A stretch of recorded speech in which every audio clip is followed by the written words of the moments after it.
অদ্য 29/9/2025 খ্রিস্টাব্দ তারিখে আনুমানিক সকাল 9:30 ঘটিকার দিকে আমরা খবর পাই যে ব্রাহ্মণদী ইউনিয়ন পরিষদের 3 নম্বর ওয়ার্ডের মেম্বার জনাব সোহেলকে বালিয়াপাড়া গ্রামবাসী আটক করেছে। তো এই খবর পাওয়ার সাথে সাথে আমরা 2.5 থানা পুলিশের একটি টিম আমরা ঘটনাস্থলের দিকে রওনা দিই। আমাদের থানা থেকে ঘটনাস্থলে যেতে 15-20 মিনিটের মতো সময় লাগে। তো আমরা যে সোহেল মেম্বারের মৃতদেহ সেখানে দেখতে পাই এবং আমরা জানতে পারি যে গণপিটুনিতে সে নিহত হয়েছে।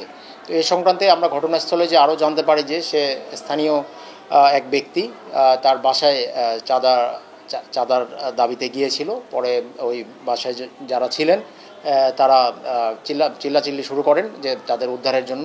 পরবর্তীতে স্থানীয় গ্রামবাসী সম্ভবত তাকে আটক করে এবং আটক করে আমরা তার মৃতদেহ পেয়েছি।